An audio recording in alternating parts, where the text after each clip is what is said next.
हाँ जी स्वामी जी, चरणों में कोटि कोटि बार दंडवत प्रणाम स्वीकार करें महाराज। आपका प्रणाम स्वीकार है। आपको प्रणाम। बोली बोली। बस कहा जी, बोलने के लिए तो कुछ नहीं है, आपने तो सब कुछ खोल ही रखा है। आपके विचार सुनते हैं तो सब समझ में आ जाता है जी। अरे वाह, बस बहुत आपसे अच्छे।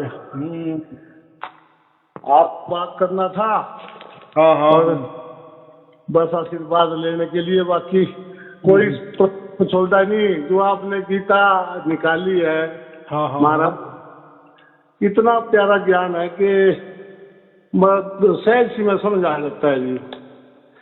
बहुत आनंद आ रहा है इसमें, बहुत बहुत आनंद आ रहा है भाई। धन्यवाद साहब। अभी आपके कितने पारायण हुए? मेरा 18वां पारायण चल रहा है जी। उसमें उसमें मैंने 30 श्लोक कर लिए। अरे वाह। हाँ जी, हाँ जी।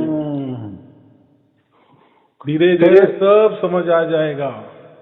बहुत बढ़िया, बहुत इतनी अच्छी, मतलब बहुत ही निचोड़ दे रखा है कि कुछ और देखने की जरूरत ही नहीं है साईं जी।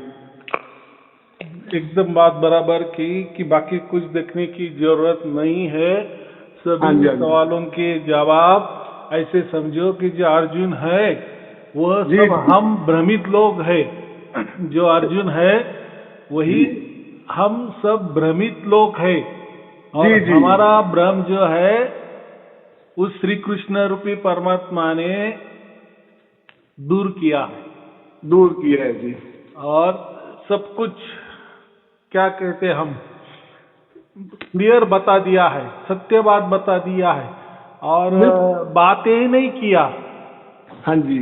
माने जानकारी माहिती मालूमात नहीं दिया, उसके साथ साथ माने ज्ञान के साथ विज्ञान भी दे दिया, विज्ञान भी दे दिया जी। प्रैक्टिकल भी दे दिया कि करो, प्रैक्टिकल ऐसा करे, करके दिखाओ, ये करो वो करो। ऐसा लगता है जी जब हम पढ़ते हैं जैसे मतलब आप स्वयं सामने हमें समझा रहे हो।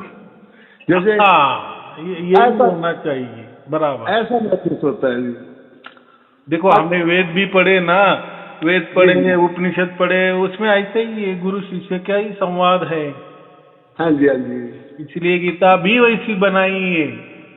बिल्कुल, ये जो गीता बनाई है जी, इसका तो तोड़ ही नहीं है। बाकी मैं गीता तो बचपन से पढ़ता हूँ, 10-12 साल से पढ़ता हूँ मैं जी गीता लगातार। परंतु जो इसमें खुलासा होया समझाने का, बहुत ही बहुत, मैं कहता हूँ कि जैसे कोई सामने क्लास में टीचर पढ़ा रहा होता है और हम्म बच्चे बैठते, वो साफ हो गया जी। यही होना चाहिए ना। जी जी जी जी। साईं जी, आप भी तो आप ही है, पता नहीं परमात्मा ही है आप तो। अच्छा, ये चीज पूछना चाहते थे हम थोड़ा हाँ सा हाँ हाँ हाँ। कि ये जो शरीर में ब्रह्म पार ब्रह्म, तो इस शरीर को जो शक्ति चलाती है, हाँ ये हाँ। क्या आत्मा आत्मा चलाती है या ब्रह्म या पार ब्रह्म है? तो सब पार ब्रह्म का ही खेला है। ऐसा है कि देखो, हम कुछ नहीं चला सकते। हम जो आत्माएं है, हम जो हाँ जी। बोल रहे हैं, जी हम कुछ नहीं कर सकते। हम जी जी। हाँ केवल कर्म कर सकते हैं। जी और जैसे प्राणी होते हैं वो कर्म नहीं करते, वो भोग रहे हैं। जी जी वो उनके कर्मों का भोग है, माने जी उनको शिक्षा मिली हुई है। जी इसलिए कीड़ा मकोड़े जो भी हम कहते हैं, प्राणी मात्र, पशु पंछी, वृक्ष भी हो, माने मनुष्य छोड़ के हाँ जी। हाँ जी। जो भी जीवित है, जिंदा हाँ है, जी। चैतन्यता है, जिनके अंदर चैतन्यता है, दौड़ रही है, जी मनुष्य छोड़ के वो सब अपने कर्मों का भोग भोग रहे हैं। और ऐसा है, वो भोग माने ऐसा समझो घना दुख है उसमें। जी वो कोई सुख नहीं भोग रहे। कोई प्राणी ऐसा नहीं कहेगा कि मैं बहुत सुखी हूँ, वो तो हमें दिखता है। क्योंकि जी। हर प्राणी को, कीड़ा मकोड़ा, जीव जंतु को डर रहता है ना, पशु पंछी को भी डर रहता है, मौत का डर। उसके हाँ सब। माने पूरे जिंदगी में मौत का डर लगा दिए है। कब जी कौन उसको झड़प मारेगा, कौन कब कौन खा जाएगा, उसका आता जी। पता ठिकाना नहीं है।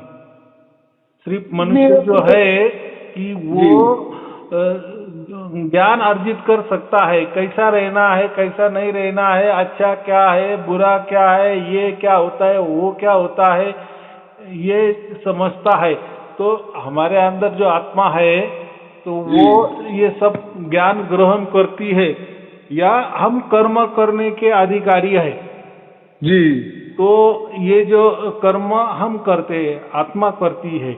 और रही जी बात ये जो शरीर वगैरह चला रहा है, माने प्रकृति, शरीर को भी प्रकृति कहते हैं ना, जी तो ये प्रकृति तो जड़ है, माने जड़ है। जो शरीर जो हमारा पूरा शरीर है ये जड़ है।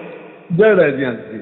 लेकिन हमारा आत्मा उसके अंदर होने के कारण उसमें चैतन्यता है। फिर चैतन्यता ठीक है। किसकी है? हमारी आत्मा की चैतन्यता है।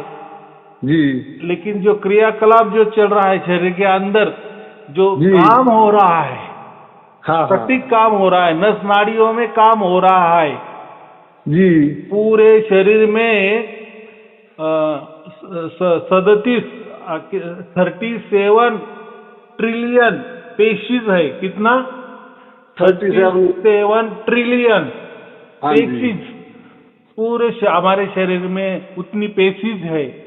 तो जी। वो हर सेकंड में कितने करोड़ों करोड़ों पेशीज मर जाती है, और हर सेकंड में कितने करोड़ों करोड़ों पेशीज जीवित होती है। तो वो जी। बहुत गहरा नॉलेज है, वो पेशीज के ऊपर पूरा हमारा शरीर चलता है। तो वो जो ये पेशीज जो है 37 ट्रिलियन जो पेशीज है, ऐसा समझो 2.5 किलो बैक्टीरिया 2.5 किलो बैक्टीरिया हमारे अंदर है, जीवित है। जी हाँ। तो उतने आत्मे नहीं है, ये जीव है हमारे अंदर, वो जीव है। और वो जो जीव है उसको, उसके ऊपर जो अध्यक्षता, जिसको अध्यक्ष बनाए हैं उसको हम प्राण कहते हैं, या ऐसा कहो आत्मा कहो, वो आत्मा हम है। लेकिन वो पेशीज का काम कैसा करवा लेना है, या जो डिफॉल्ट चल रहा है वो परमात्मा करता है। और ये परमात्मा सबका कर देखता है। माने वृक्ष का भी जीवन चला रहा है, प्राणियों का भी जीवन चला रहा है, हमारा भी जीवन चला रहा है। लेकिन वो जीवन चला रहा है, इसका ज्ञान सिर्फ और सिर्फ केवल और केवल मनुष्य को है। जैसे आपने सवाल किया, मैंने उसका जवाब दिया। वैसा प्राणी को कुछ समझता नहीं है कि मेरे शरीर में कौन है, कौन चला रहा है, मैं चला रहा हूँ, उसको वो बातें ही मालूम नहीं। उसने ऐसा पकड़ के रखा है कि ये जो शरीर है ना, ये ही मैं हूँ, इसलिए उसको हम जीव कहते हैं। ठीक है जी। हम कहते हैं ना कि ये जीव किसको कहते हैं, जीवात्मा किसको कहते हैं, आत्मा किसको कहते हैं, तो है वो सब एक ही है। लेकिन जीव जिसको समझना है, ऐसा समझिए जो हमारे पेशीज है ना, उसको जीव समझो थोड़ी देर के लिए। ये मैंने कहा नहीं, 37 ट्रिलियन पेशीज माने 2.5 किलो बैक्टीरिया जो है वो जीव है हमारे शरीर में, वो काम करते हैं। और उनको कैसा काम दिया है वो परमात्मा जाने, वो प्रणाली परमात्मा की है। हमारा आत्मा कुछ भी नहीं जानता कि अंदर क्या हो रहा है, हम अंदर देख भी नहीं सकते। देख सकते हैं क्या हम? हमें कुछ समझता नहीं है। तो ये जो पेशीज को काम करवा लेने का काम वो परमात्मा करता है, और वो सब में करता है, उसकी वो प्रणाली है, उसका वो काम ही है। लेकिन उसका काम है तो वो भी हमारा जैसा काम करता है क्या? नहीं, उसका निष्काम भाव से वो काम करता है। जी जी हाँ। उसमें उसको कुछ मिलता नहीं है, वो प्रणाली है एक प्रकार की। जी हाँ जी। जैसे हमारा भारत देश हमें संभालता है। हाँ जी। किसी का एक्सीडेंट हो गया तो सरकार उसको पैसा दे देती है, 5 लाख 10 लाख जो भी है। जी जी। अभी सरकार का हमारा क्या लेना देना है? नहीं, हम अगर भारत के नागरिक है, हाँ जी, अगर ट्रेन हादसे में हमारी मृत्यु हो गई, एक्सीडेंट हो गया, तो सरकार 10 लाख रुपए तुरंत दे देती है ना। क्यों देती है? क्या लेना देना है? तो वो सरकार के अंडर में है ना हम। हाँ जी, उनकी मतलब वो चला रहे हैं ना सरकार देश को, हाँ, तो इसलिए बोलते हैं। सरकार चला रहा है ना, वैसा हमारा ये जो शरीर है पूरा परमात्मा चलाता है, तो वो जी उसका कर्तव्य है, उसमें उसका कोई लेना देना नहीं है। या सरकार ऐसे नहीं पूछती कि कोई रेलवे का हाँ, एक्सीडेंट में हो गया, या हमारा पार्टी वाला है या विरुद्ध पार्टी वाला है, या ये देश का नागरिक है या नहीं है, ये कुछ नहीं देखता उस टाइम ना, मदद दे देता है, हाँ जी, हाँ जी, तुरंत दे देता है, जो भी हादसे में आता है उसी को मिल जाता है। दे देता है। तो हम क्या कहेंगे, उसके निष्काम कर्म कहेंगे ना। जी हाँ, अगर कोई लालसा होगी तो फिर हम समझेंगे कि नहीं नहीं ये हमारा पार्टी वाला है, इसको ही मदद दो, अरे वो हमारा पार्टी वाला नहीं, अरे वो हमारा गांव वाला नहीं, अरे वो हमारा पक्ष वाला नहीं है, तो वो फिर वो काम्य कर्म आ गया ना, सकाम कर्म आ गया। तो ऐसा नहीं होता, सरकार जो काम कर रही है निष्काम कर्म करती है, बराबर। जिस गांव में भी कोई सुविधा पहुंचानी है तो वो सरकार ऐसा नहीं कहती कि ये इन्होंने हमें चुन के दिया है या नहीं दिया है, या यहाँ हमारा पक्ष का कारोबार चलता है या हमारा आदमी का कारोबार चलता है, वो नहीं। गांव बोले तो गांव में फिर सब जाति धर्म वाले लोग रहते हैं, सब पक्ष वाले लोग रहते हैं, तो वो सुविधा उनको मिल जाती है। वहाँ कोई धर्म नहीं देखते, कोई जात नहीं देखते, कोई पक्ष नहीं देखते, कोई प्रांत नहीं देखते, कोई भाषा नहीं देखते, तो क्या उसको हम तो थोड़ी देर के लिए निष्काम कर्म समझ। तो वैसा ये जो परमात्मा है ना, ये सबके अंदर काम करता है। फिर कीड़ा मकोड़ा जीव जंतु से लेकर सब, तो ये 37 ट्रिलियन जो हम कहते हैं ना 2.5 किलो बैक्टीरिया शरीर में काम कर रही है, तो वो जो प्रणाली है वो कैसा काम करना है क्या नहीं, वो सब परमात्मा जानता है। हम जो अंदर वाले ये जो पेशीज है, मैंने क्या कहा 37 ट्रिलियन पेशीज है, या समझो 2.5 किलो जो बैक्टीरिया है, उसका अध्यक्ष सिर्फ हमारा आत्मा है, इसलिए हम उसको जीवात्मा कहते हैं। वो कोई जीव नहीं है, हमारा आत्मा कोई जीव नहीं है, लेकिन वो अधिकार, अभी हमारा शरीर है ना, तो थोड़ा सा हमारा आत्मा का अधिकार है ना हमारे शरीर के ऊपर। बिल्कुल बिल्कुल, हमारा शरीर हम नहीं चला सकते, ये तो हमें मालूम है, चलाने वाला तो वो है। टाइम पे हमें नींद देना, टाइम पे हमें जगाना, टाइम पे हमें भूख लगती है, सब कुछ जो होता है, हम क्या बोलते हैं, अरे ये तो निसर्गता है, अरे वो तो होता ही है, वो प्रणाली के मार्फत होता है, बराबर बराबर है। तो किसी का अच्छा चलता है, किसी का बुरा चलता है, कोई रोगी होता है, कोई निरोगी होता है, कोई अमीर होता है, कोई गरीब होता है। तो परमात्मा के दृष्टि से सब कुछ सामने समान है। जैसे हमारे कर्म है उसी हिसाब से उसका भुगतान हम कर रहे हैं, लेकिन कर्म करने में हम स्वतंत्रता है। और वो जो परमात्मा का कर्म है वो भी वो उसका वो कर रहा है, लेकिन वो निष्काम भाव से कर रहा है। वो कोई देख नहीं रहा है कि ये शरीर स्त्री का है या पुरुष का है, कि ये धर्म वाला है या पंथ वाला है, या अच्छा है या बुरा है, वो सबके साथ समान, इसलिए तो उसको निष्कर्म कहते हैं ना। तो परमात्मा वो निष्काम कर्म उसका पूरे ब्रह्मांड में चलाता है। तो वो जो पेशीज के अध्यक्षता में हमारा आत्मा होता है, उसको प्राण भी कहते हैं, वो हो गए जीवात्मा।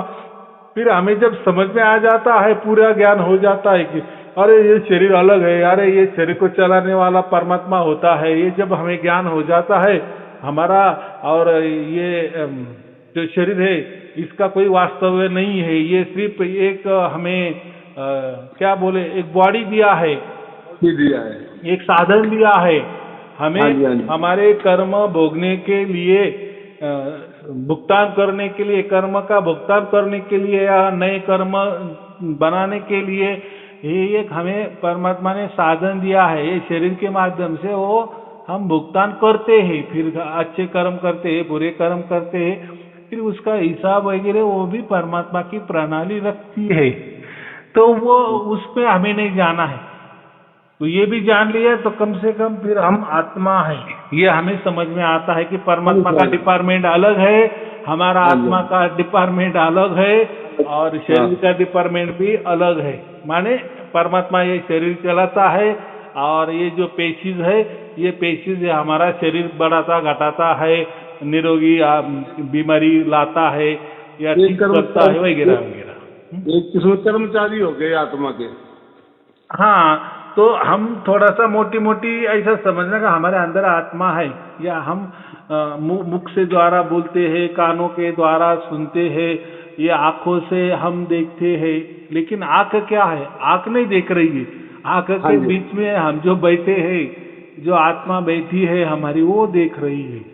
बस यही जानना चाह रहा था, जैसे हमारी इंद्रियां हैं जी, इंद्रियां जो काम करती है, ये मेरा ये समझना चाहता था कि ये किसकी शक्ति से चलती है, आत्मा की चलती है या ब्रह्म का पारब्रह्म, मतलब ये समझना चाह रहा था मैं। ठीक है।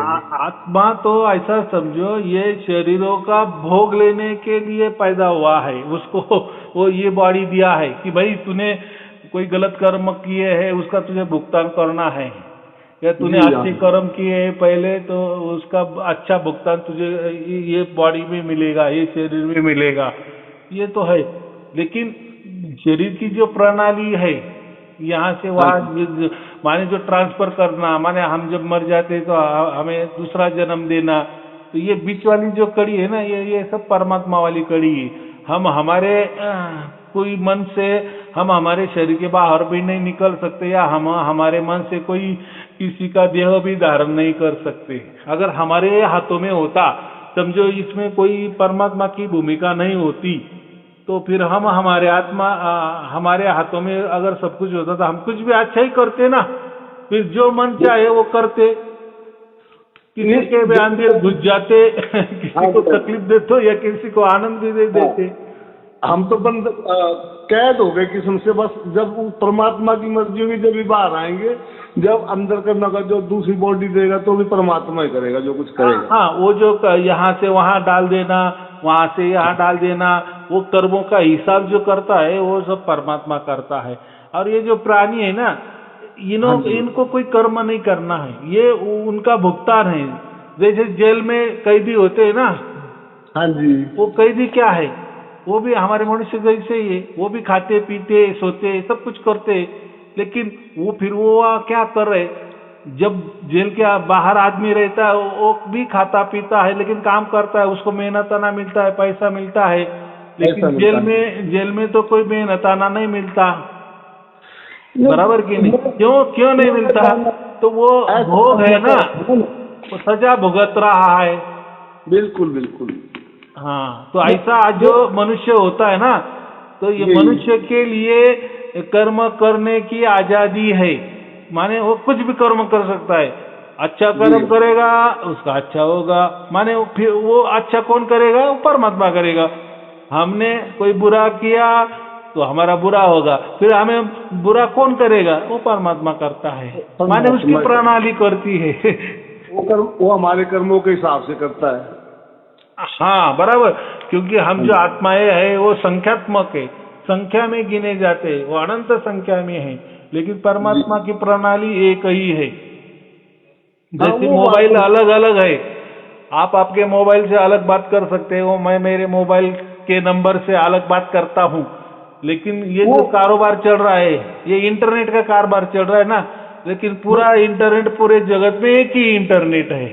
माने वो जो प्रणाली है, वो जो सूत्र है, वो जो सॉफ्टवेयर है, या जो प्रणाली है, वो इंटरनेट की प्रणाली कहीं भी दुनिया में गई तो एक ही है, लेकिन हम उस इंटरनेट की प्रणाली का वापर अलग अलग काम के लिए कर रहे हैं ना।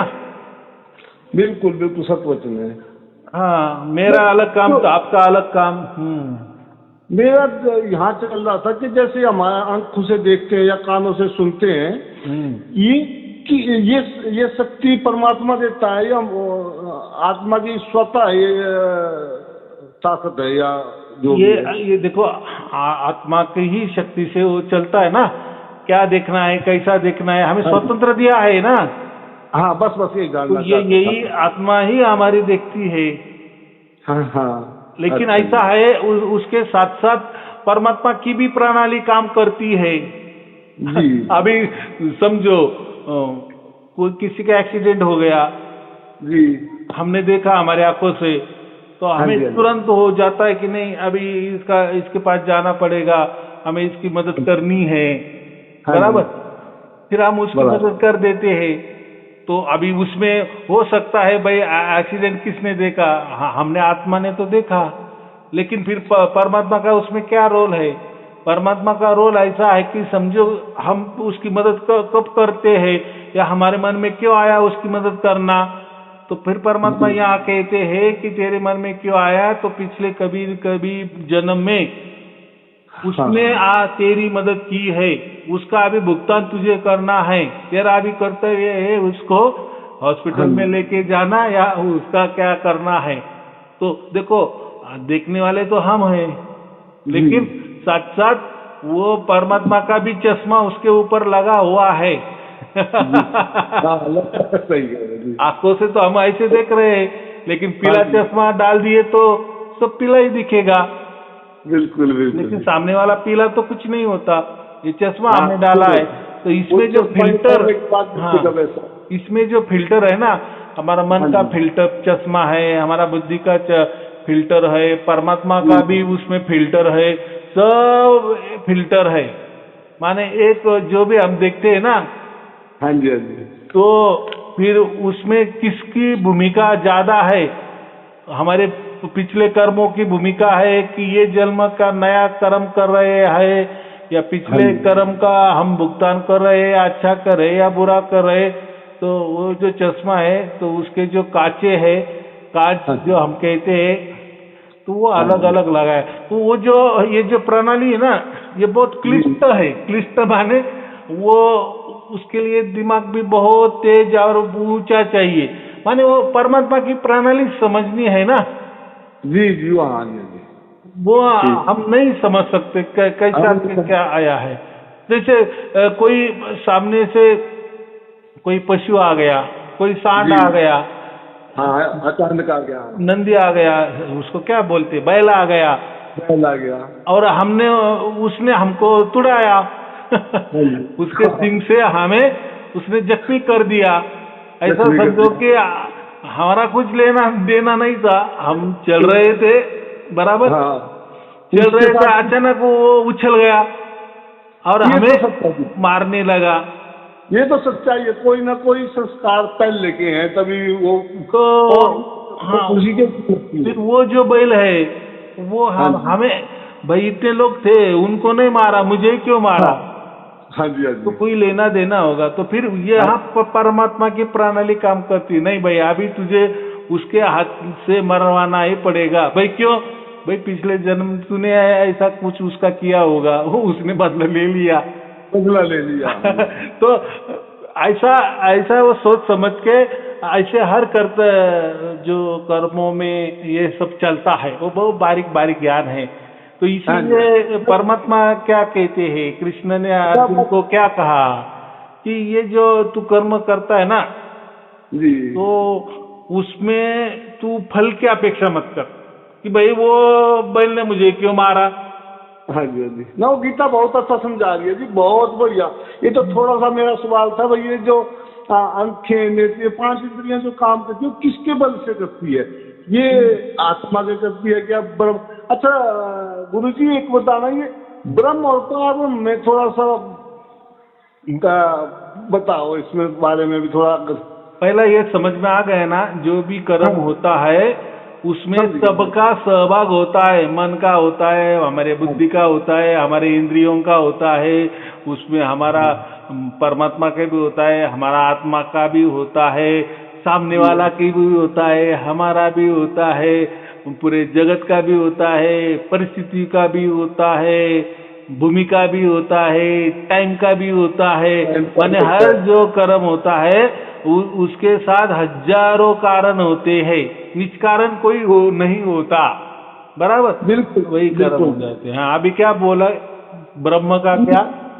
मैं ये जानता हूँ कि ब्रह्म और पार ब्रह्म में इसके बारे में थोड़ा सा ऐसा है, देखो, ये जो ब्रह्मांड चलाने वाला उसको हम ब्रह्म कहते हैं। ठीक वो है जी। सिर्फ सिर्फ ब्रह्मांड का काम करता है, ब्रह्मांड चलाने का काम ये ब्रह्म करता है। ठीक माने है जो सर। भी हम आंखों से देख रहे हैं, या जो आंखों से नहीं भी देख रहे, समझो कोई पर्वत है लेकिन उसके पीछे दुनिया है कि नहीं, उसके पीछे भी गांव होगा कि नहीं, वहां भी लोग, लेकिन हमारे आंखों से नहीं दिख रहा है, वो उसका मतलब ये है।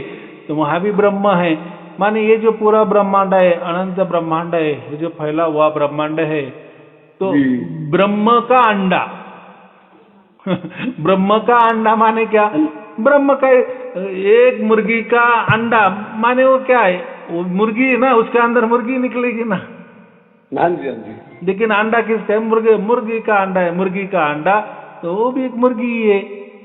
लेकिन वो बीज रूप में अंडा तैयार हो गया, बाद में कभी न कभी उसमें से मुर्गी निकल के आएगी। वैसा ये ब्रह्मांड है, तो ये ब्रह्मांड का ब्रह्म का अंडा ही है। लेकिन ये जो हम कहते ना ये ब्रह्म है ना, ये सिर्फ ब्रह्मांड के लिए यूज करना है, उपयोग करना है। ठीक है। तो हम भी ब्रह्मांड में रहते हैं जी, लेकिन ये ब्रह्मांड जो चला रहा है जी, इसके ऊपर वाली जो शक्ति होती है उसको हम परब्रह्म कहते हैं, बराबर। माने ब्रह्मांड के भी परे जो होता है, जिसको सार शब्द कहते हैं। सार शब्द वहां से आता है, परब्रह्म से आता है, परमात्मा से आता है। परब्रह्म हो गया ना जी वो। हाँ, क्यों क्यों, तो वो जो परब्रह्म होता है ना, वो कालातीत होता है।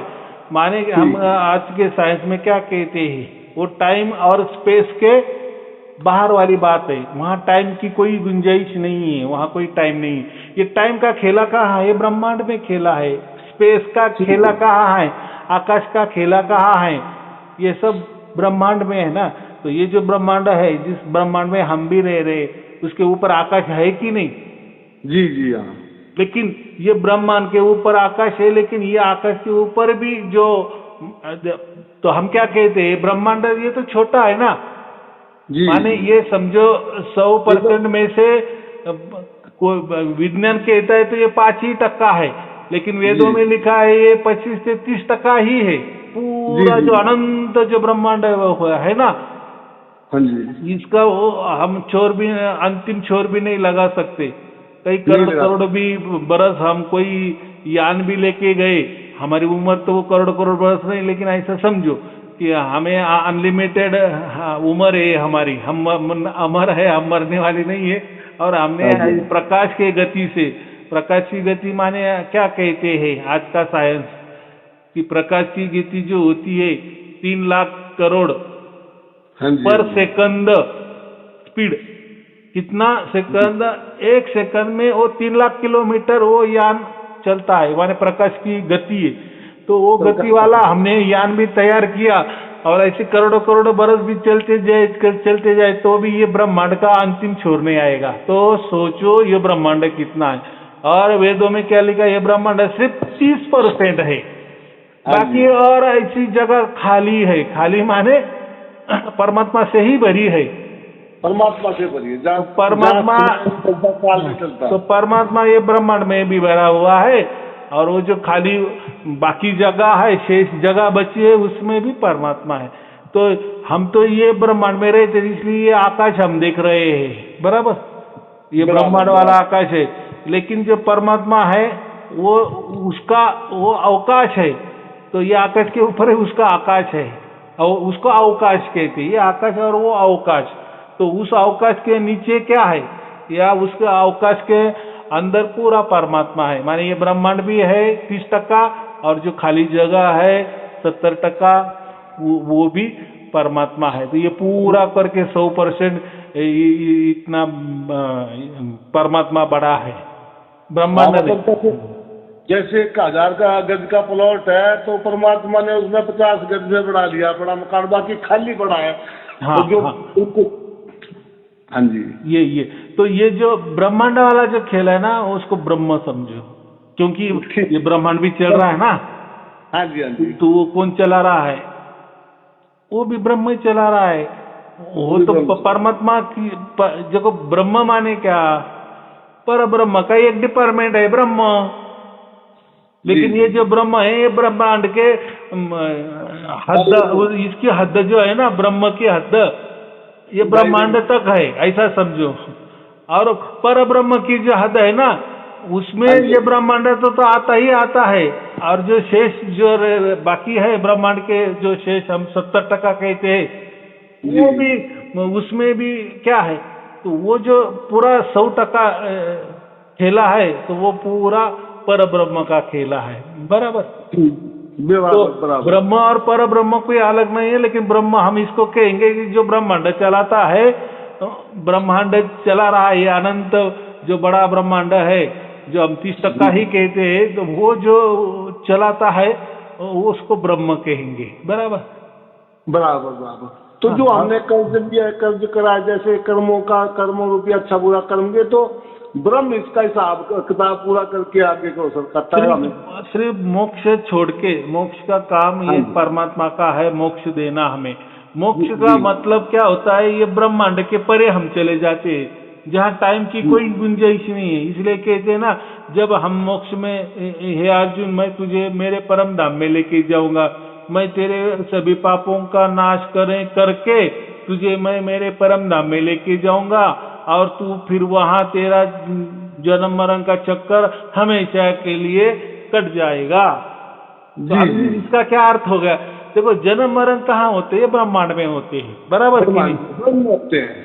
हाँ, ये जो हम कहते ये लोक में जाना है, वो लोक में जाना है, स्वर्ग में जाना है, नरक में जाना है, वैकुंठ में जाना है, ब्रह्मलोक में जाना है, सतलोक में जाना है, ये लोकांतर वाली जो बात है ना, ये सब ब्रह्म, ये सब ब्रह्म है, ये सब ब्रह्म का खेला है। तो कबीर साहब ने क्या कहा है, ये ब्रह्म ये धोखा है। तो धोखा माने तुम इसके चपेट में नहीं आओ कि कोई कहेगा अरे ये ब्रह्मांड में सतलोक में जाना है, चलो। तो कबीर साहब क्या कहते हैं, अरे ये ब्रह्म धोखा है भाई, उसमें सतलोक हो, सचखंड हो, या तुम्हारा ब्रह्मलोक हो, वैकुंठ लोक हो, गोलोक हो, स्वर्ग हो, नरक हो, जो भी हो, ये लोक, वो लोक, नागलोक, पाताल लोक, भूर्व, क्या महाजना, तपाहा, नीचे वाले तल, आतल, वितल, तलातल, पाताल, ये भी जो ऊपर के साथ नीचे के साथ जो है ना, ये ब्रह्मांड, ये सब खेला, ये खेला जो है, ये लोकांतर वाला खेला है।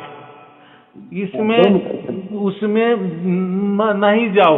माने कोई कहेगा ना इसमें ही मोक्ष है, तो ये धोखा देते हैं। कबीर जी क्या बोलते हैं, कबीर साहब यही कहते हैं कि ब्रह्म धोखा है। इसमें कोई कहेगा ना ये ब्रह्म में तुझे मोक्ष मिलेगा अनंत काल के लिए, माने हमेशा के लिए, तो ब्रह्मांड में मोक्ष मिलेगा। देखो, कोई वैकुंठ में जाता है तो वो भी कुछ अनंत काल तक रह सकता है, वो भी एक मोक्ष ही ना। मोक्ष माने ये लोग छोड़ के उधर रहने को जाना, ये देश छोड़ के वो देश में चले जाना, बाकी कुछ नहीं। लेकिन वहाँ भी आदमी है, औरतें है, बच्चे है, वहाँ भी वृक्ष है, सब ये लोकांतर में यही बातें हैं। इसलिए कबीर साहब ने क्या कहा कि ब्रह्म ये धोखा है। धोखा क्यों कहा है?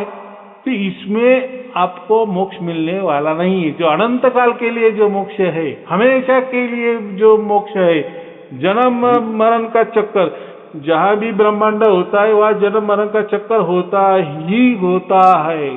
सिर्फ यहाँ हमारा समझो 100 बरस का है, वहाँ थोड़ा ज्यादा होगा, कोई लाखों बरस का होगा, करोड़ों बरस का होगा, लेकिन होगा। बाउंड है। जन्म मरण का चक्कर लोकांतर में होगा। इसलिए हाँ, इसलिए ये धोखा है। ये धोखे में मत रहो कि हमने तो गोलोक पा लिया, हमने तो सतलोक पा लिया, हमने तो ये पा लिया, वहाँ बैठा है। देखो, वैकुंठ में गए तो वहाँ विष्णु जी बैठे, शिवलोक में गए तो शिव जी कारोबार कर रहे हैं, बराबर कि नहीं? सतलोक में गए तो कोई सत्पुरुष वहाँ बैठा है, तो लोगों ने कहा है ना सत्पुरुष वहाँ तो कबीर जी बैठे हैं, तो कबीर जी का भी लोक बना दिया। जो सतलोक है तो कबीर जी का बना दिया। कबीर जी ने कभी ऐसा नहीं कहा है, लेकिन वो लोग बनाते। जैसे राम जी का जन्म हो गया ना, हाँ जी, हाँ जी। रामायण तो राम जी का साकेत लोक बना दिया लोगों ने, लोगों को क्या है कृष्ण आ गए, कृष्ण का गोलोक बना दिए, सबका लोक बना देते हैं, लोगों को क्या है कोई बात होगी ना। अब जैसे कृष्ण भगवान ने कहा कि मैं सबकी आत्मा हूँ, और लोगों ने उसको एक चित्र बना के उसी को पूजना को दिया, उसको सीमित कर दिया, तो वो ठीक बात थोड़ी है। तो मैं वही बोल रहा हूँ ना कि गीता में ही जो कृष्ण ने क्या कहा है, ये जो भी सब लोक लोकांतर है, ब्रह्म लोक पर्यंत क्या कहा है, ब्रह्म लोक पर्यंत ये सब लोक लोकांतर है। इसका क्या मतलब है, माने ये सब जन्म मरण के चक्कर में आने वाला है।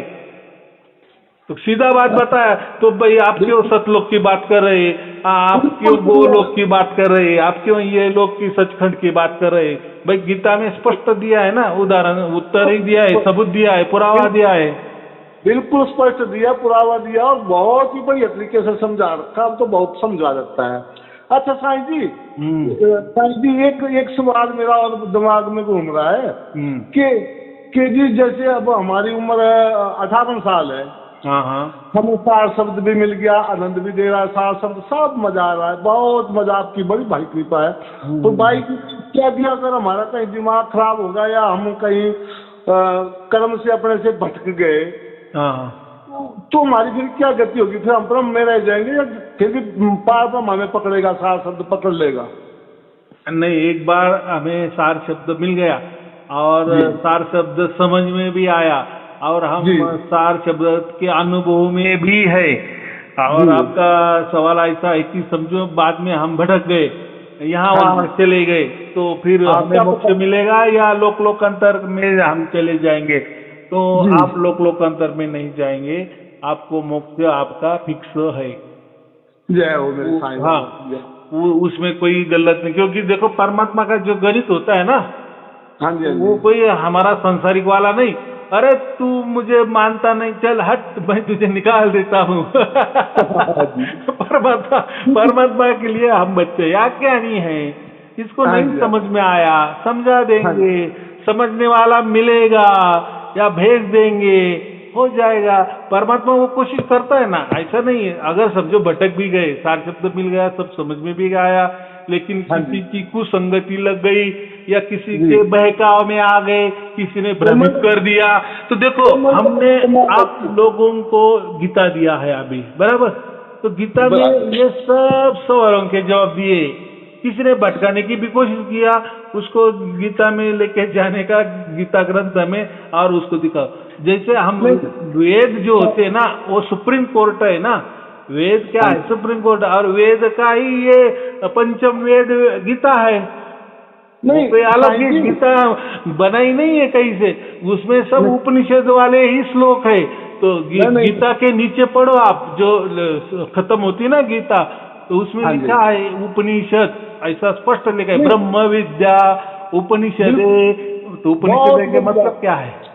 उसमें तो 1% क्या 0% कुछ भी उसमें संशय नहीं है, बिल्कुल। हमने तो बहुत गहराई से पढ़ रहा हूँ अभी, तो फिर भी मैं थोड़ा जैसे 10 श्लोक पढ़ने चाहिए तो मैं 15 भी पढ़ लेता हूँ, क्योंकि जितने समझा उतने पढ़ने चाहिए। परंतु संशय कि दुश्मन तो बाहर मेरे को कौन ले जाएगा, परंतु जैसे हमारे अंदर ही बड़े भारी दुश्मन है, जैसे इंद्रियां हैं, ये मन है, ये भटकाने वाले हैं, बाहर कौन हमारा कुछ बिगाड़ सकता है? क्योंकि हमारा सार शब्द इतना पावरफुल है कि जब कोई भटकाव आता है तो वो बहुत गर्जन करता है। जब मुझे कोई टेंशन होती है, मैं अपना एक्सपीरियंस बताता हूँ साईं जी, जब मुझे कोई टेंशन बनती है तो वो सार शब्द और जोर से धमाके मारता है, मतलब बहुत जोर से चलता है, और जोर शोर से चलता है। हाँ, ये मेरा वो प्रैक्टिकल कराया है जी, जोर शोर से क्यों चल रहा है? वो ये इंगित कर रहा है, भाई भ्रमित मत हो जा, मैं देख रहा हूँ, मैं सब सुन रहा हूँ, मैं सब कुछ जान रहा हूँ। जब भी कोई टेंशन वगैरह थोड़ी सी आ जाती है, दृष्टि में आ जाती है जी, तो मतलब वो सारा सब उस टाइम ऐसे चलता है जैसे मतलब बहुत जोर से अपनी सुनाता है, मतलब वो कंट्रोल कर देता है। हाँ, अभी ऐसा ही हो गया। अभी मैंने आपको कहा ना कि जो गीता में जो अध्याय होते हैं और उसमें लिखा जाता है ना लास्ट में जी ये अध्याय समाप्त, तो उसमें लिखा होता है ये ब्रह्म विद्या है, और जी ये सब योग है, गीता योग है, ये उपनिषद है, और जी ऐसा ऐसा अध्याय समाप्त हो गया। तो एक जी ने कहा कि गुरुजी आपने जो गीता दिया उसमें लास्ट में ऐसा नहीं है। तो हाँ हाँ तो तो मैंने क्या कहा कि वो तो है, वो तो जैसा भी अध्याय शुरू हो जाता है ना उसके पहले ही दे दिया है। हमने क्या जी किया है, ज्यादा से ज्यादा जितना भी कम खर्चे में बैठे वो नहीं नहीं उसका बराबर बात किया है कि सबको उसका वो इतना बारीक सा कि उसको क्या जरूरत है, ये अध्याय नहीं खत्म हो गए, वो तो कोई सब दिक्कत नहीं, लिखा वो है। तो बहुत बढ़िया, कोई दिक्कत नहीं। वो तो सारांश तो पहले दे देते हैं कि इस अध्याय में ये चलेगा, ये ज्ञान आएगा। हाँ हाँ, तो भी अभी वो बोले कि नहीं नहीं, मुझे आप जो बोलते हैं ना वो हमें चाहिए कि हर अध्याय के नीचे वो आना ही चाहिए। अच्छा, मैं बोला कि है वो प्रिंट है, वो कलर प्रिंट है, और वो हाँ कलर हाँ प्रिंट की डबल कीमत है। आप अगर हाँ पे कर सकते हैं डबल के, माने वो पूरी गीता जो है वो हाँ जी हाँ जी पूरी रंगित रंग, जो हम जो पीडीएफ देते हैं ना आपको, हाँ उसमें सब कलर है ना, कलर पूरे। पीडीएफ किसी हाँ, वो रंगीन वो रेड में रंगीत है, बराबर रंगीत हाँ है। जी तो मैं कहा कि वो जो आप कह रहे हैं ना कि इसमें ये कमी है वो कमी है, तो ये जो हर अध्याय का जो लास्ट वाला बातें है वो उसमें नहीं है, नहीं लिखी है। तो वो मैंने तो पहले कहा वो लिखी तो पहले लिखी है। चलो आपको वो वो लगती है तो उसके लिए आपको वो कलर प्रिंट लेनी पड़ेगी। और कलर हाँ जी प्रिंट क्या है, हर पेज कलर, तो बहुत खर्चा आता है ना, वो कोई हाँ जी बात। तो हाँ जी हाँ जी फिर एक ने कहा कि नहीं मुझे वो कलर प्रिंट चाहिए। तो फिर जी हम कहे भाई आप डबल दे पैसा दे सकते हैं तो डबल दे दो, वो तो कोई हाँ जी इसमें तो आपको नहीं मिलेगी। जो हाँ हम सही बात है। जैसे कम में देते हैं ना कि चलो तो सारे कुछ संत मदद करते हैं कि भाई चलो जी जिनको भी गीता ग्रंथ लेना है वो इतना पैसा नहीं दे सकते तो हम दे देते हैं। तो जी जी ऊपर के जो 1000-2000 रुपए तो वो संत लोग डालते हैं, लोगों को हम ऐसे दे रहे, सहूलियत दे रहे। लेकिन ये जो कलर प्रिंट है ना इसमें हाँ जी सहूलियत नहीं मिलेगी। हाँ, इसको आपके मन के मुताबिक हर अध्याय के नीचे में जो लिखा है वो भी मिलेगा, और हर प्रिंट भी कलर में मिलेगी। हाँ, वो चाहे तो आप एक ले लो, लेकिन वो आपके माने आपके घर में ही आपके साथ रखो, क्योंकि किसी को अगर कुछ दिखाना होगा, जैसे मैं जी बातें जी कर रहा हूँ कि देखो इसमें ये है, ये ब्रह्मलोक पर्यंत ऐसा लिखा है वैसा, तो दूसरों को जब आप समझा देंगे और फिर वही गीता कलर वाली दिखाएंगे तो आपका क्या बोले इमेज अच्छी रहेगी ना, आपका प्रभाव भी अच्छा पड़ेगा। तो नहीं एक नहीं एक कलर प्रिंट ठीक है, वो बराबर, सुंदर लेकिन पढ़ने में लोग, भी मजा आता। कभी ये रेड कलर से अपन जैसे हेडलाइन कर देता हूँ ना, मैं भी पढ़ता हूँ ना जब, तो हाँ जो मेन जो बहुत ही कंपोजिशन लाइन होती है जो बहुत पढ़ने के लिए बहुत जरूरी, तो उसको मैं हाईलाइट कर देता हूँ। हाँ, वो तो देखो, वो आपने वो तो पहले हाईलाइट करना तो अच्छी बात है हाँ कि जी वो, लेकिन और ऐसा है ना आपको वो आपके लिए। लेकिन मैंने क्या कहा कि दूसरों को आप समझा दे रहे, जी और ये तो आपकी निजी हो गई ना, जो जी जी आपने आपके हिसाब से आपको हाँ जी समझाने के लिए वो लिया है। जी लेकिन जी एक ग्रंथ जब आप दूसरों को बताते हैं ना, कुछ जैसे मैंने अभी कहा कि ब्रह्मलोक पर्यंत, लोकांतर से लेकर ब्रह्मलोक पर्यंत इसमें मोक्ष नहीं होता, तो जी इसमें जितना भी आपका पुण्य का संचय है तो उसमें ही आप रहेंगे, माने जन्म मरण का चक्कर यहाँ रहेगा। हाँ तो जी हाँ जी ऐसे अगर बताना है कि तो हमारा थोड़ा प्रभाव अच्छा पड़ने के लिए तो एक ठीक है, नहीं जो अच्छा पैसा खर्चा कर सकते हैं उनके लिए वो कलर प्रिंट ले लेना, और वो लोगों को दिखाने के लिए वो ठीक है। हाँ जी हाँ जी ऐसा मेरा कहना है। लेकिन ठीक बाकी को कोई इतना जरूरत नहीं है। लोगों को हमें क्या करना है, लोगों के घर घर में वो जाने देना है, लोगों को वो पढ़ना है। पूरी की पूरे प्रिंट कलर वाली चाहिए, हाँ तो भाई वो ठीक है, एक आप ले सकते हो, लेकिन लोगों के लिए सहूलियत में तो हम नहीं दे सकते। और वो कोई वो नादानपन है ना, क्यों लेना। जिसको अच्छा लग रहा है कि नहीं, कम से कम एक प्रिंट कलर वाली, पूरी कलर वाली मेरे साथ चाहिए तो वो ठीक है। नहीं जी, है तो अच्छी हो, जो कलर वाली है ना वो बड़ी अच्छी है। मैंने उसमें देखा था पीडीएफ में, है तो बढ़िया, परंतु भाई वही बात है कि उसमें तो पीडीएफ में कैसा है, पीडीएफ में वो हम फोकट में देते हैं ना पीडीएफ में क्या खर्चा आता है, एक पै का भी खर्चा आता नहीं ना। जी जी हाँ, लेकिन वही अगर आप किसी के पास जाओ और उसको बोलो कि ये कलर वाला है, पूरा की पूरा बना के दो, देखो कितना पैसा बोलेगा। और जो हम यहाँ जो करते हैं ना छपाई, अभी समझो हमें कलर प्रिंट बनानी है तो हमें ऐसा एक बनाने को तो नहीं आता ना, हमें तो एक साथ 500 बनाने पड़ते हैं। फैक्ट्री में जब बनती है, प्रिंटिंग बनती है, वो तो एक के लिए नहीं बनती है। वो तो कम से कम 1000, 2000, 5000 ऐसी किताबें छपे जब उसमें वो ठीक पड़ती है।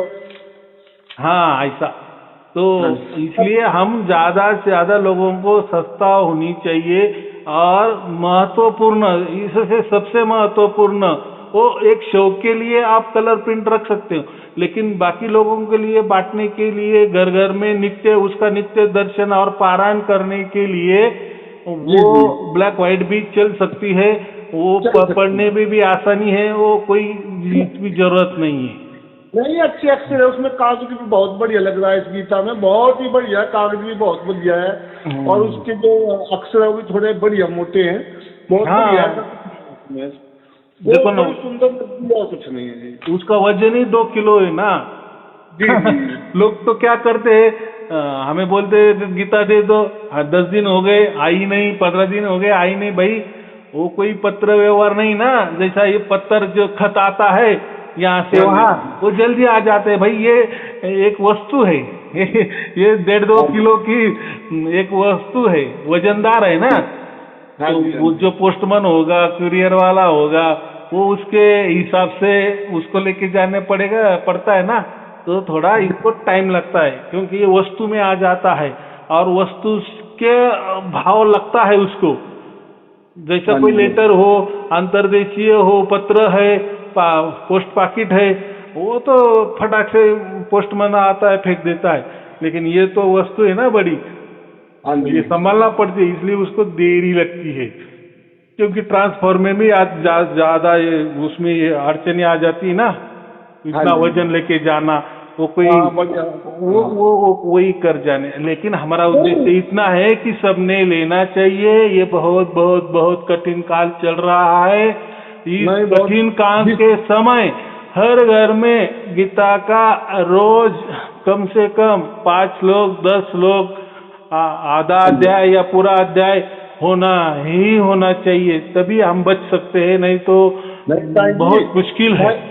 साइंस की एक बात बताऊं मैं आपको कि ये मैं सच कह रहा हूँ इस बात को, जिस दिन से हमने गीता ये पढ़ी है ना, उस दिन से अजीब सा सुकून, शांति और बहुत आनंद भी महसूस कर रहे हैं हम। ऐसा नहीं है, हम प्रैक्टिकली बताते जो भी बात है, हम इधर उधर की बात नहीं करते, ना मैं किसी की बात करता, किसी संत महात्मा को जो अपने अपना कर लग रहा है, बाकी हम अपना बताते कि बहुत सुकून, शांति, और वाक्य में इसमें बहुत पावर है इस ग्रंथ में, बहुत मतलब जैसे अंदर गीता ही नजर आ जाती है, कई बार तो ऐसा लगता है। ऐसा है कि हम कहते हैं कि ये जो सुख दुख का कारण जो होता है ना, वो ज्ञान ही होता है जी। अगर कोई गलत ज्ञान मिल गया, उस रास्ते पे गया, तो उसको दुख ही मिलने वाला है ना। लेकिन हम बोलते हैं ना, किसी को सही ज्ञान मिला, सही मार्गदर्शन मिला, मार्गदर्शन माने ज्ञान, अगर सही किसी को ज्ञान मिल गया तो फिर वो सुखी हो सकता है ना। तो ज्ञान ही हमें दुख भी दे सकता है, गलत ज्ञान, और सच्चाई वाला ज्ञान हमें सुख भी दे सकता है। इसीलिए मैं कहता हूँ कि भाई गीता ये सच्चा वाला ज्ञान है, सत्य वाला ज्ञान है। जब ये सत्य वाला ज्ञान आप पढ़ोगे तो आपके जीवन का दुख भी धीरे धीरे धीरे कम होता जाएगा, क्योंकि आप ज्ञानवंत हो गए। आपको अभी मालूम हो गया है, अरे ये जो प्रणाली है ना, ये जो दुख आता है ना, इसके अंदर बहुत सारे कारण होते हैं। हो सकता है मेरा कारण, मेरा आत्मा का कारण, मेरा मन का कारण, मेरा इंद्रियों का कारण, सामने वाले का कारण, देश का कारण, परिस्थिति का कारण। बहुत बड़ी चीजें समझा रखा, बहुत हाँ। बड़ी। हाँ जी, सब उसमें मिला जुला, फिर वो हमारे से कर्म हो जाता है, अच्छा या बुरा। तो अब इसलिए कृष्ण ने कहा है, भाई जो कर्म तू कर रहा है ना, उसकी फल की अपेक्षा मत रख, क्योंकि वो तुझे कैसा होना है, कैसा मिलना है, वो उसके ऊपर बहुत सारे कारण डिपेंड है जी। हाँ, वो कारण जो होते हैं, वो कारण के हिसाब से ही तेरा रिजल्ट आने वाला है, माने उसका फल मिलने वाला है। नहीं तो तू ही सोचेगा मैंने तो अच्छा काम किया, मेरा तुरंत अच्छा ही होना चाहिए। भाई होगा, हो ही सकता है, नहीं भी हो सकता है, नहीं हो सकता है, क्यों नहीं हो सकता है?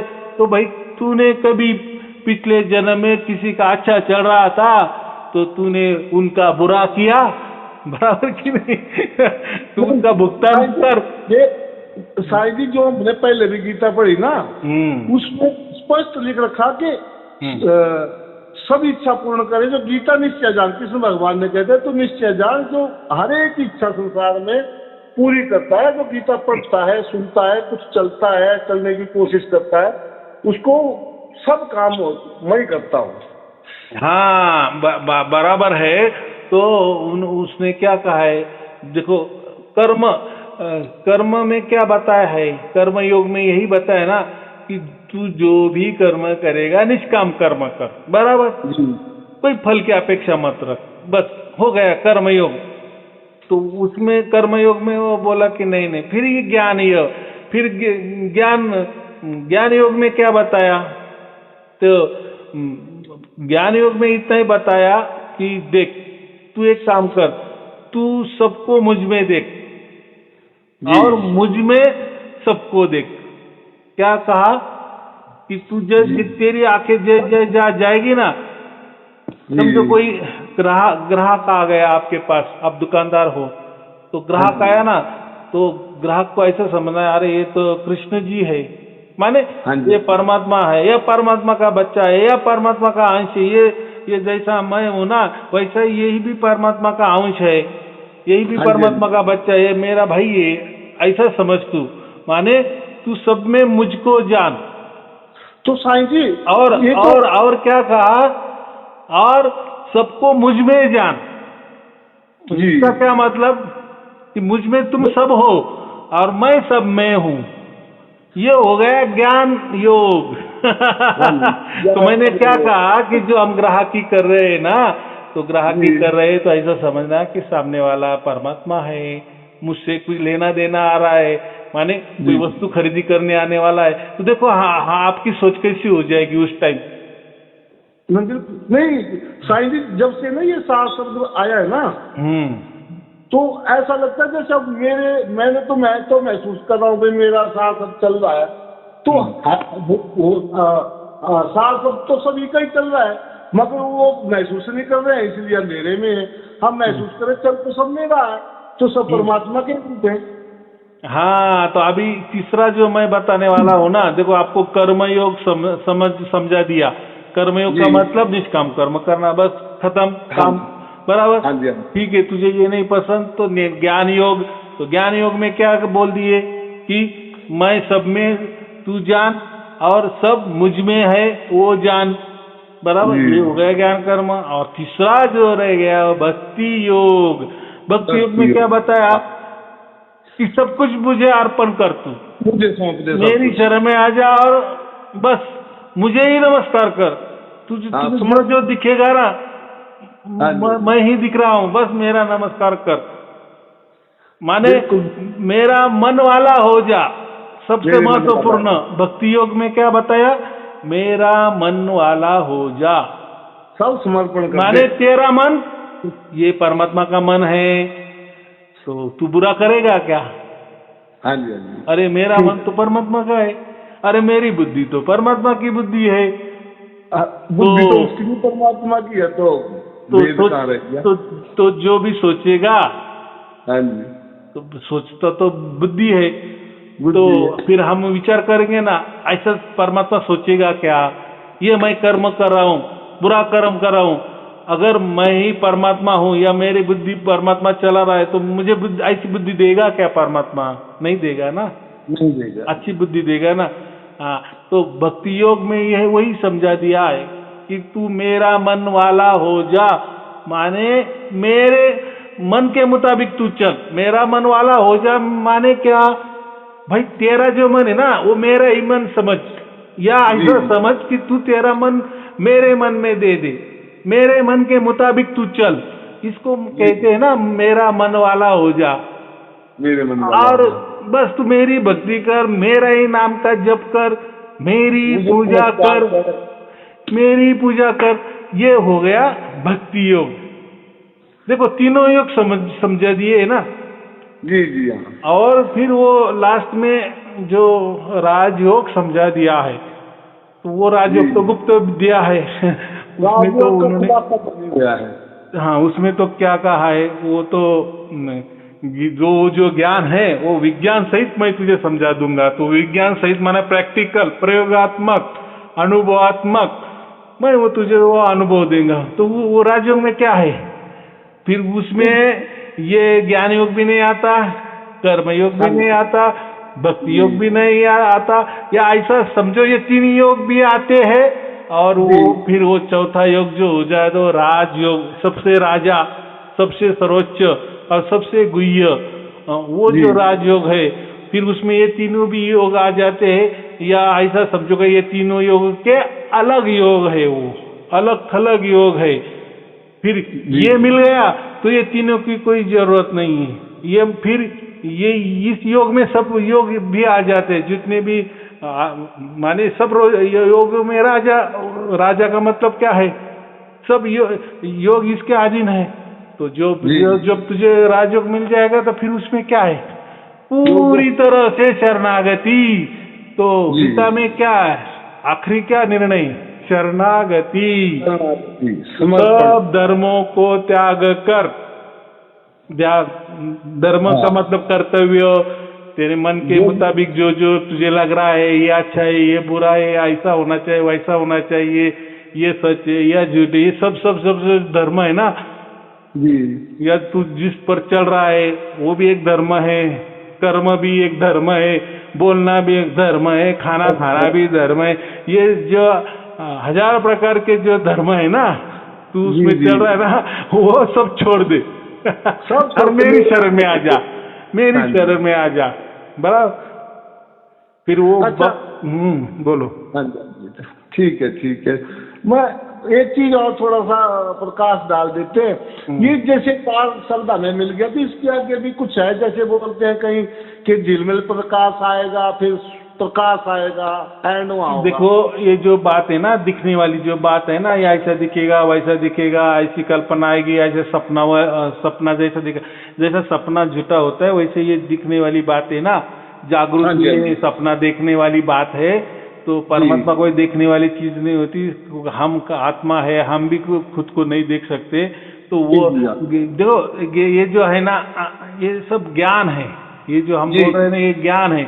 आत्मा भी एक ज्ञान है, परमात्मा भी एक ज्ञान है, लेकिन वो विशाल ज्ञान है, अनंत ज्ञान है, ज्ञान का भंडार है, ज्ञान का समुच्च सागर है, उसको परमात्मा कहते हैं। और हम भी परमात्मा के बच्चे, तो हम आत्मा भी थोड़ा ज्ञान पकड़ते हैं ना जी, लेकिन ज्यादा नहीं। जो परमात्मा हम किसको कहते हैं कि वो परमात्मा ज्ञान का सागर है, बराबर और हम जो है ना वो बूंद है, ज्ञान की बूंद है, ज्ञान की बूंद है। भैया हमारे आत्मा को कितना ज्ञान होगा, परमात्मा जैसा ज्ञान है, परमात्मा पूरा ब्रह्मांड चला रहा है, हम आत्मा क्या चला रही है, वो तो स्वयं ज्ञान है, मतलब वहीं से सब प्रकाश निकल रहा है, उसकी एक कण हमारे पास पहुंची है। माने वो जो परमात्मा जो कहते हैं ना ज्ञान का सागर है, माने वो स्वयंभू ज्ञान की निर्मिति उससे होती है। बोलो जी। हम ज्ञान का हम ज्ञान में स्वयंभू नहीं है ना, हम ज्ञान के लिए किसी का सहारा लेते हैं और फिर समझा लेते हैं, समझते हैं। ज्ञान हमें आता है, ज्ञान हमें आता है, लेकिन उसके लिए किसी का सहारा लेना पड़ता है, सहारा लेना पड़ता है। लेकिन परमात्मा का वैसा नहीं है। परमात्मा को किसी के सहारे की जरूरत नहीं होती, इसलिए वो परमात्मा है। तो परमात्मा भी एक ज्ञान है, लेकिन उसका ज्ञान अनंत है, वो ज्ञान का सागर है। हम भी आत्मा है, हम भी एक प्रकार के ज्ञान ही है, लेकिन सीमित है, कुछ हद में है, हद में है। हाँ, बाकी ज्ञान हमें नहीं है, इसलिए हम वो परमात्मा के अंश कहते हैं, माने वो ज्ञान के हिसाब से वो अंश कहते हैं, बराबर। तो ये बहुत गहरी बातें, हमें उसमें नहीं जाना है। तो राजयोग भी हमें मिल गया, तो राजयोग में ये पूरे 3 योग आ जाते हैं। रही बात आपकी कि सार शब्द, ये सार शब्द ये सर्वोच्च है, यही राजयोग है। लेकिन ये राजयोग आपको खुद परमात्मा ने दिया है जी, और ये जो मैं राजयोग देता हूँ, ये कृष्ण जी ने अर्जुन को दिया है, माने किसी ने किसी को दिया है। जी जी जी। और वो जो है, वो जो आपको सार शब्द की प्राप्ति हो गई है, वो स्वयं परमात्मा ने आपको राजयोग दिया है। बिल्कुल नहीं, कृपा तो आपकी है जी, आपने रास्ता नहीं दिखाते तो हम कहाँ पहुँचते, हम तो भटक जाते। हाँ, तो मैं दोनों में बोलता हूँ कि सार शब्द और राजयोग कोई अलग नहीं है, सिर्फ फर्क इतना ही है कि जो सार शब्दी होता है उसको जो सार शब्द मिला है वही राजयोग है, लेकिन वो खुद परमात्मा ने दिया है। उसमें कोई मनुष्य की भूमिका नहीं है, किसी महापुरुष की भूमिका नहीं है, किसी गुरु की भूमिका नहीं है, कोई मनुष्यधारी की भूमिका नहीं है, कोई आकार वाले की भूमिका नहीं है, बराबर। इसलिए वो सर्वोच्च है। और एक जो दूसरा जो राजयोग जो गीता में बताया है अध्याय नंबर 9 में, वो श्री कृष्ण ने अर्जुन को बताया, माने कोई आकार वाले ने आकार वाले को बताया। जैसे अभी मैं लोगों को बता रहा हूँ, वही राजयोग मैं बता रहा हूँ। जी जी। तो ये देखो, वो क्वालिटी और ये क्वालिटी में है ना, है दोनों सरीके है, दोनों की भी फायदे ही फायदे है, लेकिन एक परमात्मा से मिलता है। तो फिर देखो, जब जिसको भी परमात्मा से जो राजयोग मिलता है, तो उसके लिए कितना भाग्य चाहिए, कितना भाग्य चाहिए। वो ये एक जन्म का भाग्य थोड़ी है। परंतु साईं जी, ऐसा लगता है कि हमारे जैसे मूर्ख खादी पदार्थ कितने जन्मों के पापी आदमी जैसे भी हैं, वो परमात्मा ने इतनी कृपा करी, आपकी दया ऐसे होगी, ऐसा आपका मिल गया ये ऑनलाइन वीडियो यूट्यूब में।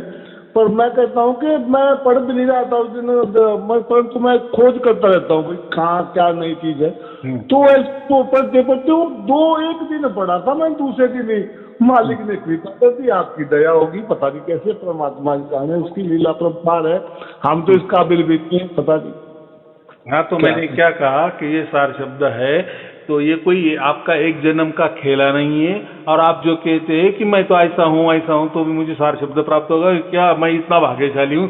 भाई, ये भाग्य का हिसाब करने वाले आप नहीं हो, ना मैं हूँ, ना गुरु कर सकता है, बराबर। और वो स्वयं परमात्मा है, उसने अगर आपका चुनाव किया है, वो आपका ये जन्म का लेकर नहीं किया है। आपने जैसा कहा ना कि मैं ऐसा वैसा हूँ, भाई आप ये जन्म की बात कर रहे हैं ना, ठीक है, ये जन्म में आप ऐसे वैसे हो गए और आपको लग रहा है कि ऐसा कैसा क्या मुझे परमात्मा प्राप्त होगा, इतना मैं कैसा क्या भाग्यशाली, मैं तो ये हूँ, मैं तो ऐसा नहीं, ऐसा नहीं।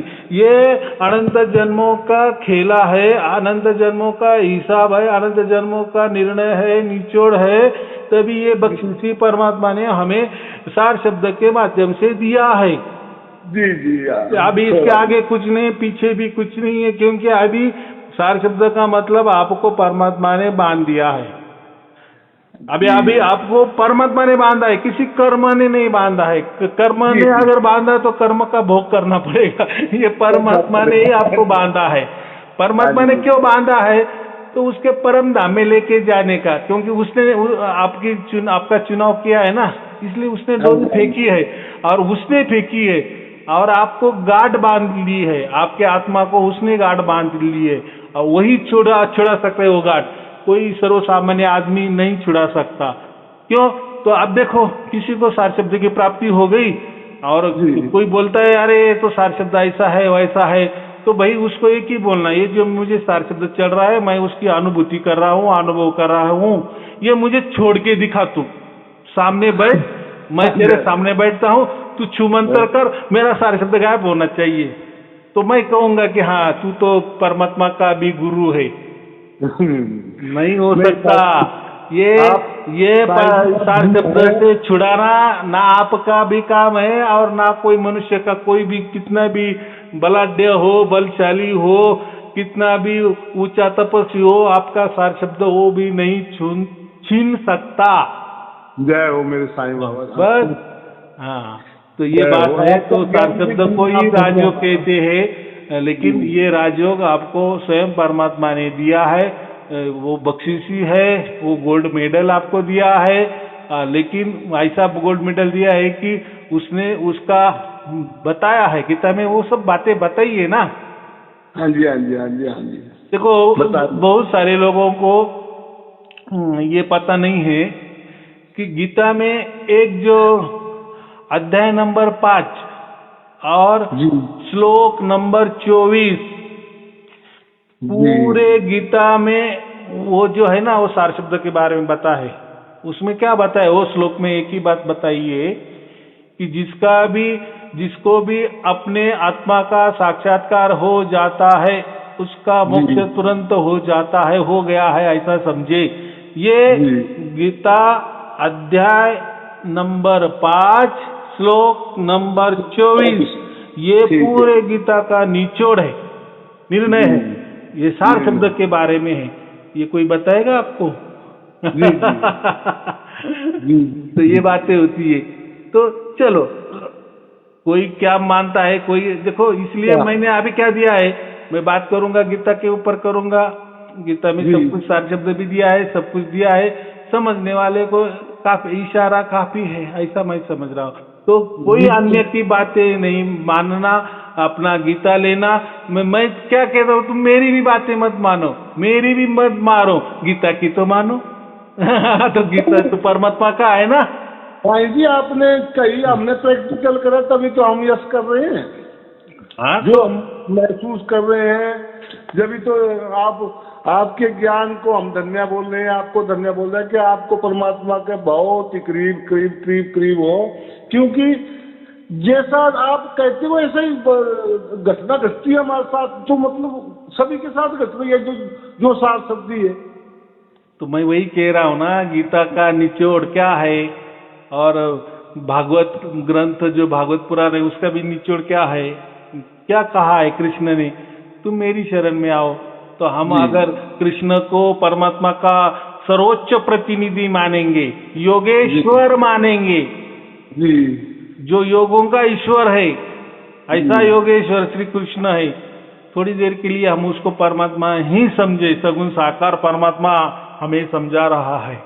अगर वो कह रहा है, भागवत पुराण में कह रहा है, चिक के कह रहा है, गीता में चिक कह रहा है, अध्याय नंबर 18 श्लोक नंबर 66 में कहा है, सर्व कर्मों को, सब धर्मों को तू त्याग कर, बस मेरी शरण में आ जा। यही भागवत में लिखा है, यही गीता में लिखा है। बस तो ऐसा मैं जो भी कहता हूँ ना, तो आप बस गीता पकड़ो, ये जो संकट काल है आपका चला जाएगा। लोगों का कुछ भी हो, आप देखो, आपका परिवार देखो, आप है तो पूरी दुनिया है, आप ही नहीं तो क्या दुनिया है, क्या मोक्ष क्या है, बराबर नहीं? वो तो पहले जानकारी थी, कृष्ण भगवान ने एक जगह कहा पहले वाली गीता पर में, उसमें लिखा कि सर्व धर्म को छोड़ तू शरण मेरी में आओ, जो मेरी शरण नहीं पड़े ताको दुख समल, वो पार है। शर्म को भी छोड़ दे, धर्म को, सभी धर्मों को छोड़ दे, कर्म को छोड़ दे, मेरी शरण में आ जाए। गुरु भी क्या कहते, हम भी क्या कह रहे, क्या किसी की मत सुनो, किसी का मत सुनो, गीता का सुनो। और गीता क्या बोल रही है, गीता तो यही बोल रही, शरण में आ जाओ। चाहे गुरु की शरण में जाओ या परमात्मा की शरण में जाओ, और कैसे शरण में जाना ये तो हम बताते हैं। तो शरण में जाना माने जो गुरु की बात मानना, बस गुरु कह रहे हैं ना भाई ये गीता पढ़ो, आपका सब दुखों का अंत हो जाने वाला है, और ये जो संकट काल चल रहा है, अति संकट काल चल रहा है, और आने वाला है, जिससे अगर आपका और आपका परिवार बचाना है तो गीता जी। पढ़ना जरूरी है। तो ये इसका बिल्कुल क्या जी। मतलब, पूरा बाकी कुछ बोलो मत, पूछो मत, कुछ भी मनन चिंतन मत करो, मैंने जो कहा है ना उसकी जी। बात, इसको कहते हैं शरण। बाकी क्या है, शरण। गुरु के वचनों को शरण जाना है, गुरु वचन जो बोल रहे हैं वैसे करना है बस। ठीक है। गीता में पवित्र इतना ज्ञान है और समझ में आ रहा है और प्रैक्टिकली भी वही है, तो उसको छोड़ के आदमी जा ही नहीं सकता, सच को छोड़ के कैसे चल जाएगा। हाँ, तो मैंने वही कहा कि आपको सार शब्द भी गीता में आपको मिलेगा, लेकिन देखो बोलने की ढंग अलग है, वो पहचान वाली उतनी बुद्धि चाहिए ना। जी जी ऋषि बुद्धि चाहिए, उसको क्या कहेंगे, गुरु वाली बुद्धि नहीं। गुरु वाली बुद्धि तो वो उसके लाभ फायदे के, उसके फायदे का, लोभ लालच का सोचेगा ना, बोलेगा ना, भाई हमारा कोई लोभ लालच नहीं है, जी जी जो हम है तो वही वही सब बता रहे, और प्रैक्टिकल में बताए। विज्ञान का अर्थ क्या होता है, जो ज्ञान है वो प्रैक्टिकल में बताना। हाँ, नहीं तो मैंने अगर आप भी बता दिया होता, देखो पूरी गीता में एक श्लोक ऐसा है, पूरा गीता का निचोड़ है, वही सार शब्द है, आओ मेरे आश्रम में फिर मैं तुम्हें बताऊंगा। भाई ऐसा मत करो ना, आपने ज्ञान बताया ना इतना अच्छा, ऐसा फिर कौन सा श्लोक है, हम भी देखेंगे ना। तो मैंने तुरंत बता दिया कि अध्याय नंबर 5 श्लोक नंबर 24 निकालो, देखो उसमें सार शब्द है। तो ये क्या हो, विज्ञान हो गया ना, विज्ञान हो गया। डायरेक्ट बता दिया मैंने, प्रैक्टिकल में बता दिया, आप खोल के देख सकते हो। इसको विज्ञान कहते हैं, विज्ञान, अनुभव। अभी ये मुझे मालूम है, ये मेरा अनुभव है, इसलिए मैंने वो अनुभव आपको दे दिया है ना, मेरा काम है आपको देना। हाँ, आपने मानना नहीं मानना वो बात आपकी है। नहीं मानना क्यों नहीं, जब वो जो सच है उसको तो मानना ही पड़ेगा, वो तो डंडे के जोर मनवा देता है, वो मालिक ऐसा है। हाँ, तो उसका पुरावा हमने दिया, सबूत भी दे रही है, इसको विज्ञान कहते हैं। मैंने अनुभवजन्य ज्ञान, जो भी हम बोल रहे हैं वो अनुभवजन्य ज्ञान बोलते हैं। बाकी क्या करना है, देखो आपको मोक्ष देने वाला तो परमात्मा है, उसके परम धाम में वो लेके जाने वाला है। भाई आपका ये पूरा जीवन दाव पे लगा है, हम हमारे आपके जीवन का खिलवाड़ क्यों करें, ये पाप का भागीदार क्यों बने, बराबर की नहीं।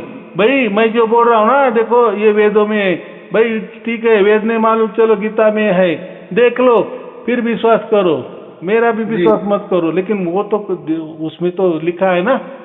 और गीता कहाँ से बनी है, गीता तो वेदों से निकली है, वेदों के श्लोक है उसमें, वो कोई नए श्लोक नहीं बनाए हैं किसी ने, वहां से जो ऐसा है चुन चुन के, हम कहते हैं ना हीरे मानिक मोती चुन चुन के उसकी गीता बनाई है। बिल्कुल जी, बिल्कुल थोड़ा सच है।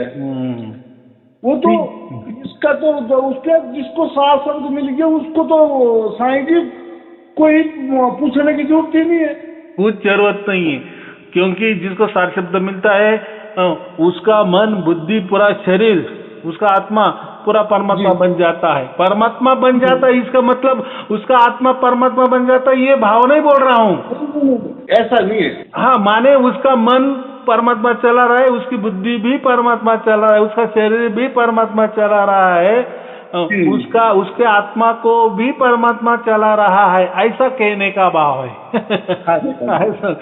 ठीक है, चलो ठीक है, आपको और आपके परिवार के लिए शुभ आशीर्वाद, मंगल आशीर्वाद। सत साहिब जी, सत साहिब जी, सत साहिब जी, सत साहिब जी, सत साहिब जी, चरणों में कोटि कोटि बार दंडवत प्रणाम हो।